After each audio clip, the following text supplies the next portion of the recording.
बिहार में गंगा का रौद्र रूप अब डराने लगा है। बेगूसराय से लेकर भागलपुर, रोहतास, बाढ़ और पटना तक पानी लगातार बढ़ रहा है।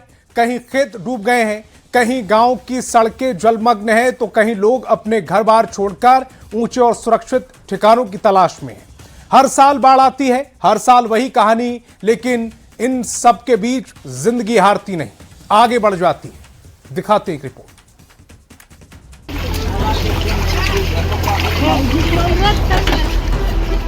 गंगा का ये उफान सिर्फ पानी नहीं है, ये अपने साथ बहाकर ले जा रहा है किसानों की महीनों की मेहनत, घरों की उम्मीद और परिवारों की रोजी रोटी।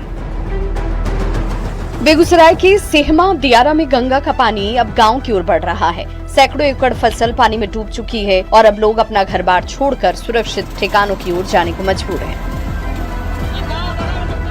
गंगा का पानी तो पूरे तूफान पर है। अब तो माने ये स्थिति हो गया है, जो माल जाल मवेशी जो भी है उसका चारा सब डूब जा रहा है। हर साल की यही कहानी, बारिश आती है, गंगा का जलस्तर बढ़ता है, दियारा के लोगों के सामने एक ही सवाल हर बार खड़ा हो जाता है, जान बचाएं या खेत, घर बचाएं या रोजी रोटी। भागलपुर में भी हालात कुछ ऐसे ही हैं। राजांदीपुर की सड़कों पर करीब 2 फीट तक पानी बह रहा है। जिस रास्ते से कई गांवों के लोग जुड़े हुए हैं, अब उसी रास्ते पर लोग पानी के बीच से गुजर रहे हैं। खेतों में पानी फैल चुका है, किसान अपनी बची कुची फसल काट कर घर लाने की जद्दोजहद कर रहे हैं। एक तरफ तेज कटाव है और दूसरी तरफ बाढ़ का पानी, और हर बार की तरह ये हालात बढ़ा रहे हैं लोगों की परेशानी।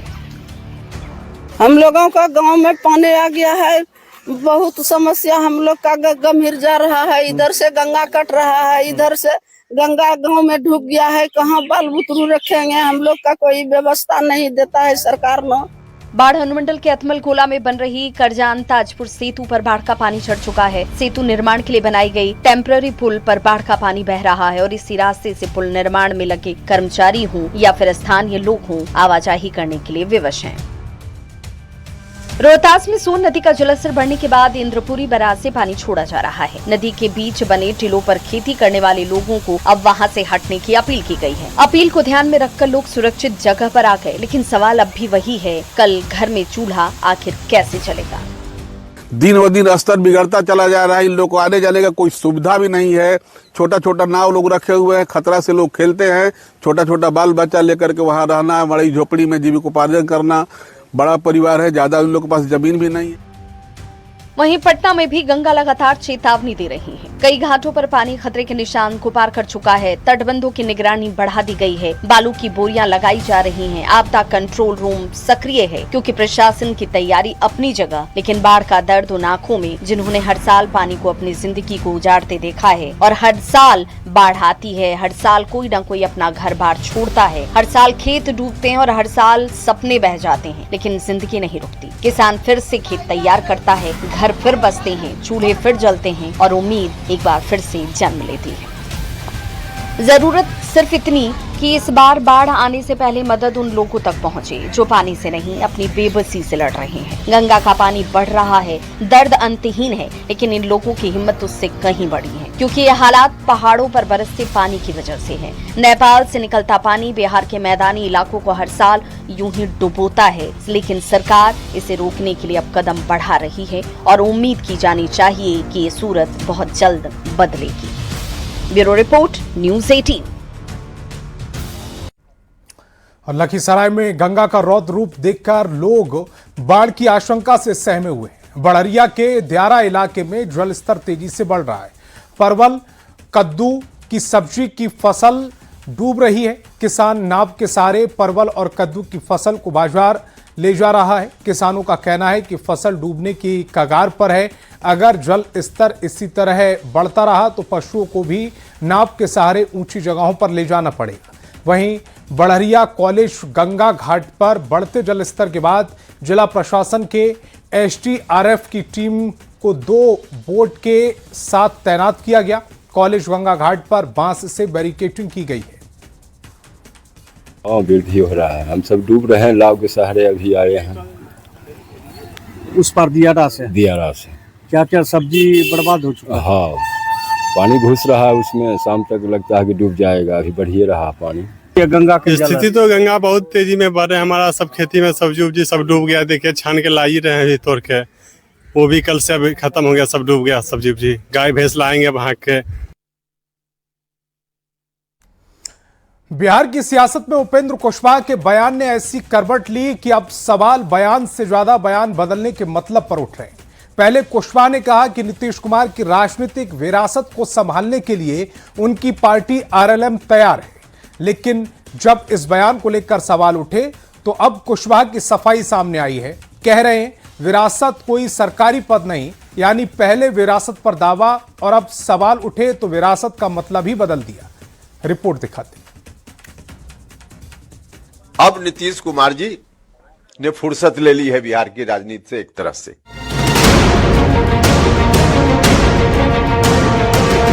कहते हैं कि बदलते मौसम का क्या भरोसा, कब धूप निकले कब छांव हो जाए।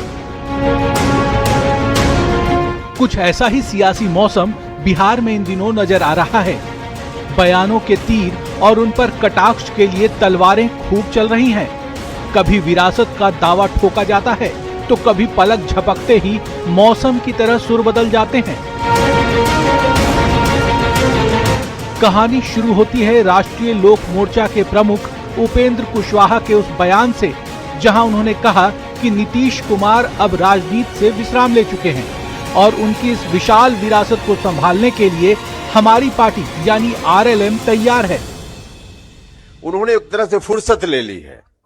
जब तक फुर्सत उन्होंने नहीं ली थी, बिहार के मुख्यमंत्री के रूप में उन्होंने सेवा दी, बहुत बेहतर सेवा दी। खुद ही उन्होंने इच्छा व्यक्त की, अब फुर्सत ले ली है। अब फुर्सत लेने के बाद फिर से एक बार एक बड़ी जमात बिहार में और देश में है, उसके मन में चिंता है कि वह विरासत अब आगे कैसे बढ़ेगी। उस विरासत को आगे बढ़ाने का दायित्व लेने का दावा बहुत सारे लोग करेंगे।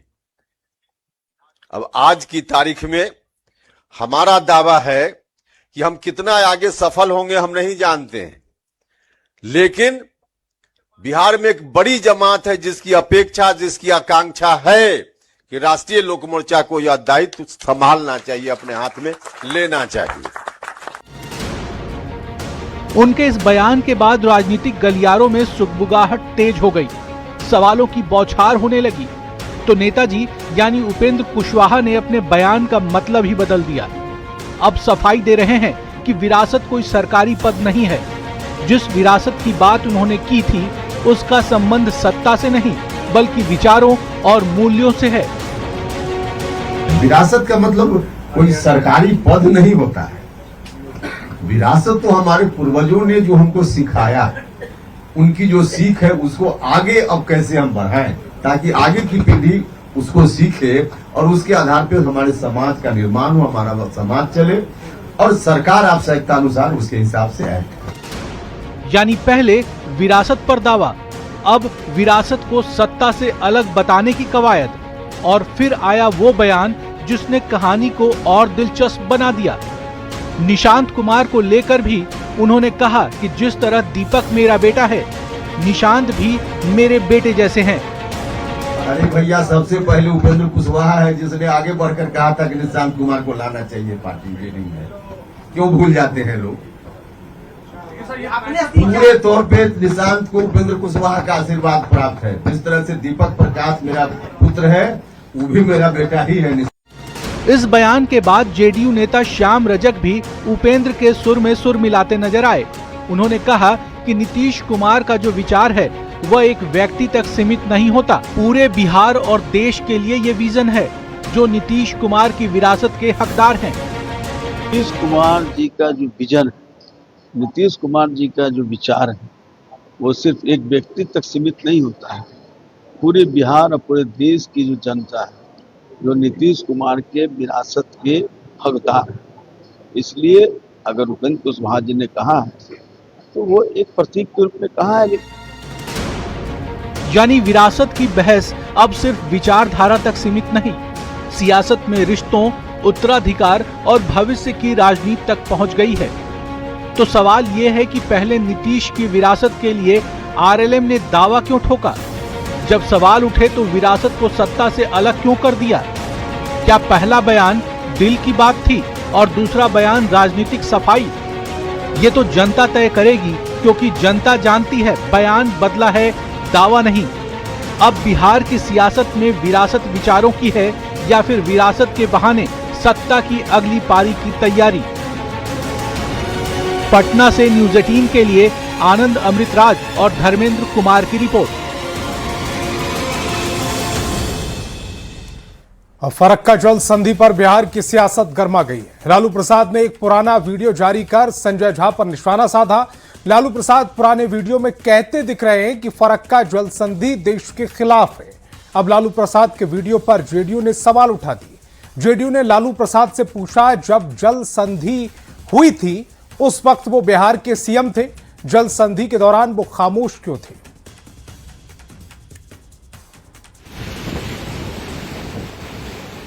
क्या सत्ता में रहने के लिए आपने बिहार के हित को बलि चढ़ा दिया?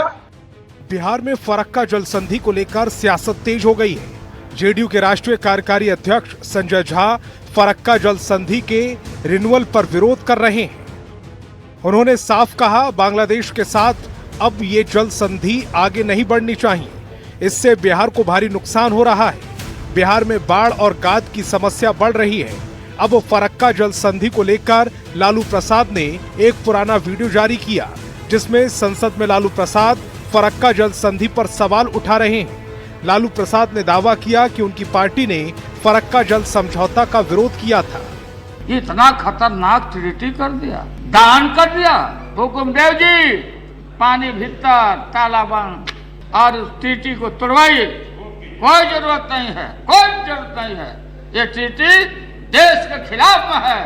ये सारा फरक्का बांध, ये सारा हमारा अमृत, हमारा पानी, ये सारा पानी बांग्लादेश को दे दिया गया। क्यों गंगा नहीं सूखेगी? ये गंगा का पानी, ये हमारा अमृत पानी, अगर भारत सरकार में दम है तो आप इसको ओपन करिए, उस ट्रीटी को तोड़िए जो बांग्लादेश को पानी आपने दान कर दिया। वीडियो में लालू प्रसाद साफ साफ कह रहे हैं कि फरक्का जल संधि देश के खिलाफ है, लेकिन जेडीयू के मुख्य प्रवक्ता नीरज कुमार ने लालू प्रसाद के दावे पर सवाल उठा दिए। नीरज कुमार ने आरोप लगाया कि 12 दिसंबर 1996 को जब भारत और बांग्लादेश के बीच गंगा जल बंटवारे की संधि हुई, उस वक्त लालू प्रसाद बिहार के मुख्यमंत्री थे। बिहार के जल संसाधन विभाग ने उस समय इस संधि को बिहार के हित में नहीं माना था। इसके बावजूद संधि होने दी गई। नीरज कुमार ने सवाल उठाते हुए कहा है कि क्या सत्ता में बने रहने के लिए लालू प्रसाद यादव ने बिहार के हितों से समझौता किया? आखिर लालू प्रसाद खामोश क्यों रहे? क्या चारा घोटाला के चलते आपकी जुबान खामोश हो गई? केंद्र में प्रभावी भूमिका में थे, 22 सांसद थे, केंद्र में मंत्री परिषद में थे, किंग मेकर थे, लेकिन आपकी जुबान खामोश क्यों रह गई? जो वीडियो आपने ट्वीट किया है, तो 96 से लेकर 2011 के पहले तक की कार्य अवधि में आप क्यों खामोश रहे? बिहार सरकार के जल संसाधन विभाग ने संधि को बिहार के हित में नहीं माना था, इसके बावजूद संधि होने दी गई। क्या सत्ता में रहने के लिए आपने बिहार के हित को बलि चढ़ा दिया? फरक्का जल संधि का मुद्दा जेडीयू सांसद संजय झा ने राज्यसभा में उठाया था। संजय झा ने कहा कि फरक्का जल संधि का रिन्यूअल नहीं होना चाहिए, तो लालू प्रसाद ने सोशल मीडिया पोस्ट के जरिए संजय झा पर पलटवार किया। उन्होंने बिना नाम लिए संजय झा को नौसिखिया बताया और ये भी कहा कि फरक्का जैसे गंभीर विषय पर बोलने से पहले इसके इतिहास और भूगोल को समझना चाहिए। अब लालू प्रसाद के पोस्ट पर जेडीयू ने पलटवार किया। फरक्का बैराज का मुद्दा बिहार की राजनीति में नया नहीं है। नीतीश कुमार भी अलग अलग मौकों पर फरक्का जल संधि पर सवाल उठा चुके हैं। 1996 की भारत बांग्लादेश फरक्का जल संधि दिसंबर 2026 में समाप्त होने वाली है। ऐसे में इस संधि के नवीनीकरण के पहले केंद्र पर दबाव बनाने की कोशिश तेज हो गई है। फरक्का का पानी अब सियासी टकराव का नया मैदान बन गया है। न्यूज़ 18 के लिए पटना से आनंद अमृतराज की रिपोर्ट। और पटना के ज्ञान भवन में मेगा जॉब फेयर का समापन समारोह आयोजित किया गया, जिसमें सीएम सम्राट ने चयनित अभ्यर्थियों को नियुक्ति पत्र सौंपे। 19 जून से ज्ञान भवन में मेगा जॉब फेयर लगा, जिसमें हजारों की संख्या में युवाओं ने जॉब मिली। युवाओं को इस जॉब फेयर में बैंकिंग, फाइनेंशियल सर्विसेज, इंश्योरेंस और रिटेल क्षेत्र में नौकरी मिली। सीएम सम्राट ने कहा कि डबल इंजन की सरकार ने बिहार को गढ़ा है। बिहार में 1 करोड़ नौकरी और रोजगार देने का लक्ष्य है। हर हाल में रोजगार का लक्ष्य पूरा करेंगे। मैं सबको बधाई भी देता हूं, शुभकामना देता हूं। रोजगार आपके जीवन में आया, और लेकिन इससे भी महत्वपूर्ण है कि वो जिम्मेदारी जो आज आपके कंधे पर आ रही उसको आप निभाइए। आप जिस संस्था में काम करेंगे वहां बिहार की मेहनत और प्रतिभा का प्रतिनिधित्व करेंगे। आपकी सफलता से आपके परिवार को गर्व होगा। आपकी सफलता से दूसरे युवाओं का विश्वास बढ़ेगा, और आपकी सफलता बिहार की विकास की कहानी को मजबूत करेगा। इसलिए आइए हम सब लोग, सभी नौजवान जिनको आज नौकरी मिला है, वो प्रेरणा दे दूसरे नौजवानों को कि आप अपने जीवन में खुशहाली यदि चाहते हैं, स्किल्ड भी हो, कौशल युक्त हो, और अपने जीवन को बदलने का काम करें। और गया जी में बिहार के कृषि मंत्री विजय कुमार सिन्हा ने विपक्ष पर जोरदार हमला बोला। उन्होंने कहा कि विपक्ष के कई नेता सोने के चम्मच लेकर पैदा हुए, बिना किसी कर्म के बड़े पदों पर बैठ जाते हैं। ऐसे लोग समाज और उनकी जमीनी सच्चाई को कभी नजदीक से नहीं देख पाते। विजय सिन्हा ने कहा कि अब समाज को जोड़ने का वक्त आ गया है। समाज में जाति का जहर घोलने की राजनीति बंद होनी चाहिए। ये लोग, बहुत सारे लोग भाग्यशाली हैं कि सोने के चम्मच लेकर जन्म लेते हैं, बिना कर्म के उनको बड़े पद के भागीदारी भी बनते हैं। और ऐसे लोग समाज को नजदीक से देख नहीं पाते। सामाजिक ताना बाना को जिन लोगों ने तोड़ा है, सत्ता के लोलुपता में तुष्टीकरण की राजनीति से सामाजिक ताना बाना को कमजोर किए हैं, इन लोगों के विषय पर चर्चा करने का अब कोई औचित्य नहीं है। आज अब जरूरत है कि समाज में कभी हम महिला और पुरुष के नाम पर, कभी जाति के जहर के नाम पर, कभी धर्म के नाम पर हम समाज को नहीं बांट सकते। 4 जाति जिसकी घोषणा देश के प्रधानमंत्री नरेंद्र मोदी जी ही, सारे बुद्धिजीवियों ने भी स्वीकार किया है कि अब जाति का जहर नहीं, अब जमात की बात हो, सबका साथ सबका विकास हो। और मंत्री बनने के बाद सीतामढ़ी पहुंचे निशांत कुमार के स्वागत को लेकर जेडीयू कार्यकर्ताओं में खासा उत्साह दिखा। बाजपट्टी प्रखंड के मधुरापुर में बड़ी संख्या में लोग उनकी एक झलक पाने के लिए पहुंचे। निशांत कुमार ने यहां स्वतंत्रता सेनानी और शहीद रामफल मंडल की प्रतिमा का अनावरण किया। इसके बाद उन्होंने लोगों को संबोधित करते हुए कहा कि शहीद रामफल मंडल की प्रतिमा का अनावरण करना उनके लिए सौभाग्य की बात है। उन्होंने कहा कि देश की आज़ादी के लिए बलिदान देने वाले स्वतंत्रता सेनानियों को याद करना और उनकी विरासत को आगे बढ़ाना सभी की जिम्मेदारी है। मैंने उनके मूर्ति का अनावरण किया, ये मेरे लिए सौभाग्य गर्व की बात है। श्री रामफल मंडल जी हो और भी देशभक्त हैं, उनके प्रति हमारी सच्ची श्रद्धांजलि यही होगी कि उन्होंने जैसे समाज देश की कल्पना की, वो स्वप्न देखा, वैसा ही हम राज्य देश बनाए। खबर पटना से, जहां पूर्व मुख्यमंत्री नीतीश कुमार शहीद रामफल मंडल पुण्यतिथि समारोह में पहुंचे और रामफल मंडल की तस्वीरों पर माल्यार्पण किया। उनके साथ मंत्री शीला मंडल, मंत्री श्रवण कुमार भी मौजूद रहे।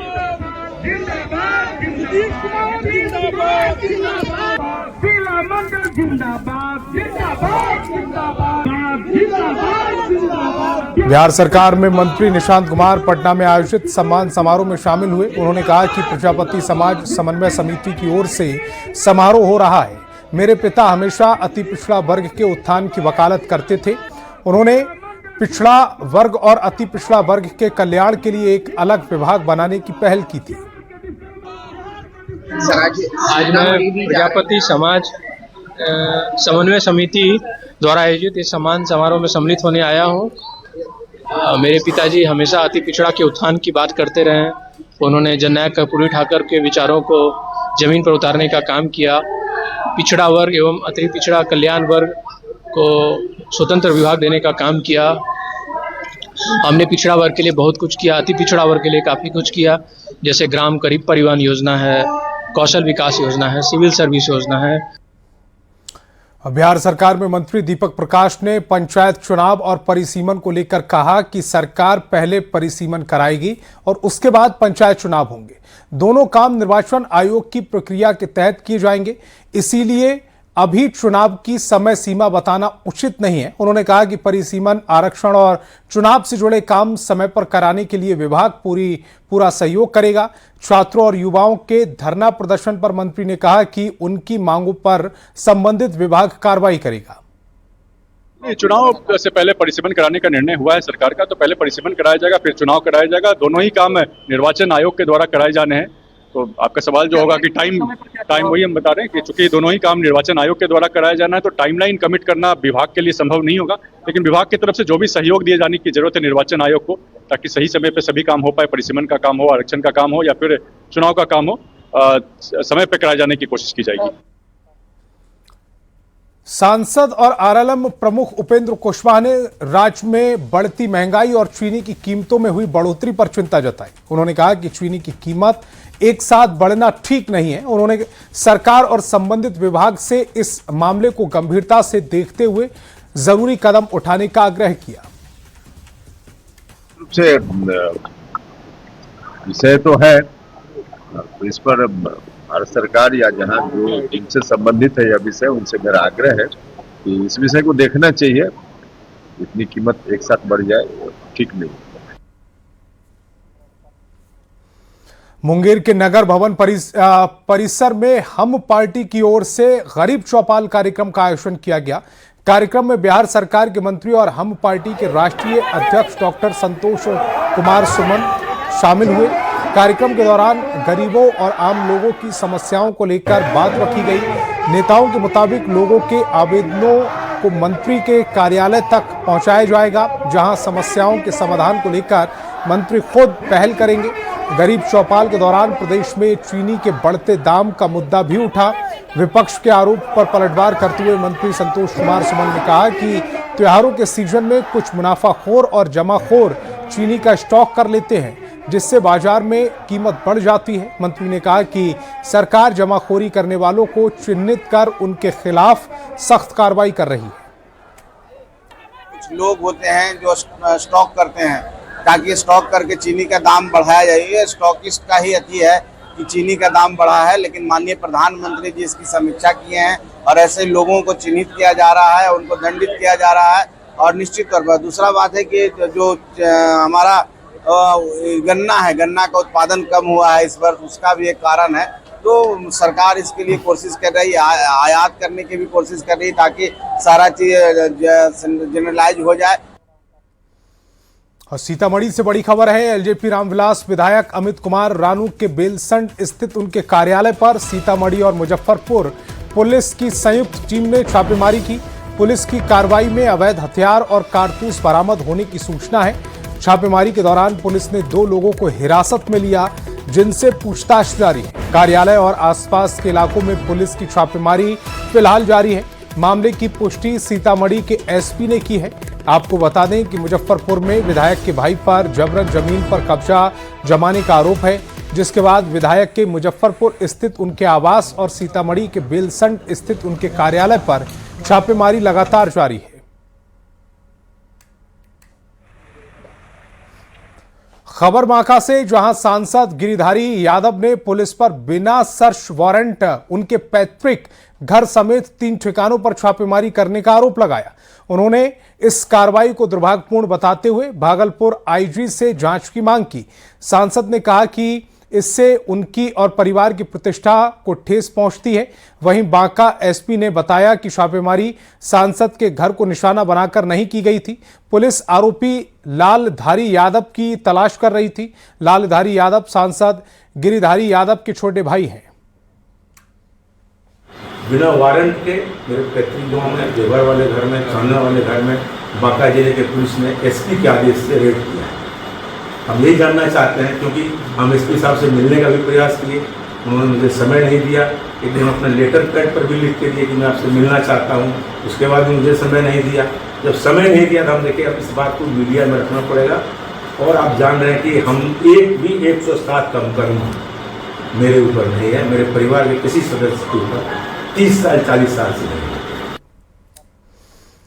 अगली खबर भागलपुर से, जहां इंजीनियरिंग कॉलेज में देर रात जमकर हंगामा हुआ। आरोप है कि फर्स्ट ईयर के छात्रों का रैगिंग करने के लिए सेकंड ईयर के छात्र हॉस्टल में चेहरे पर गमछा बांधकर घुस गए और हॉस्टल में हंगामा करने लगे। जानकारी मिलने पर प्रिंसिपल और फैकल्टी हॉस्टल में पहुंची, सूचना पुलिस को दी गई, जिसके बाद कई थानों की पुलिस इंजीनियरिंग कॉलेज पहुंची और मामले को शांत कराया। कॉलेज के प्रिंसिपल की ओर से एक टीम गठित की गई जो सीसीटीवी फुटेज की जांच कर 25 अगस्त तक अपनी रिपोर्ट देगी।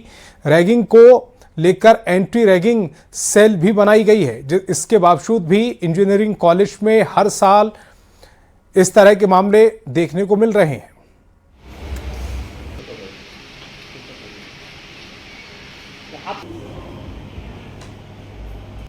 टीम जो है गठित कर दिया गया मीटिंग लेकर, वो उनको 25 तारीख के 4 बजे तक उनको अपना रिपोर्ट जमा करना है। बच्चे जो सीसीटीवी में होंगे वो चिन्हित हो जाएंगे, उनके ऊपर फिर जो है जैसा है विभाग के सेक्रेटरी और डायरेक्टर साहब से भी बात कर करके उनको जरूरत पड़ा तो ब्लैक डॉट उनको सुधरने का एक मौका दिया जाएगा। यदि नहीं सुधरते हैं तो ब्लैक डॉट जो है लगा करके उनको सस्पेंड किया जाएगा।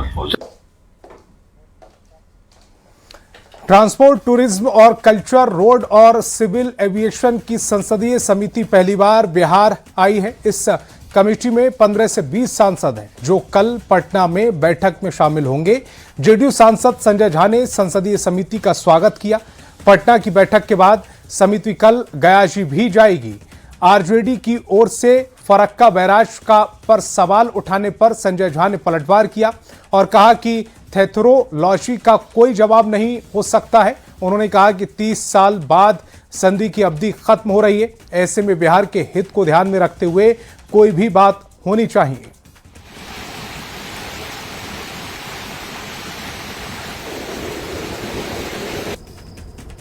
जब साइन हो रहा था उस समय बिहार का मुख्यमंत्री कौन था? पूछिए उनसे, बिहार के मुख्यमंत्री उस समय कौन थे जब ट्रीटी साइन हुआ? जब बिहार के इंटरेस्ट को कॉम्प्रोमाइज करके सेल कर दिया गया, उस समय बिहार का मुख्यमंत्री कौन था? केंद्र में किसकी सरकार थी? ये इंटरनेशनल ट्रीटी दो कंट्री के बीच में था, लेकिन अब समय आ गया है क्योंकि इस ट्रीटी का समय खत्म हो रहा है 30 साल। तो बिहार का जो इंटरेस्ट है उसको ध्यान में रख करके जिस समय ये ट्रीटी हुआ उस समय जो बिहार का पॉपुलेशन था उससे लगभग डबल पॉपुलेशन बिहार का भी है। उस समय भी बहुत गलत हुआ। अब मैं देख रहा था, बोल रहा है कि रिपोर्ट था भाई, जल संसाधन था। अब पता था आप इससे बिहार का अहित होने वाला है, तो काहे होने दिया? क्यों नहीं रोके उस समय? रहते हुए क्यों नहीं बोले? तब ना रोकते, जब तक साइंस से पहले ना बोल करके रोकते हो।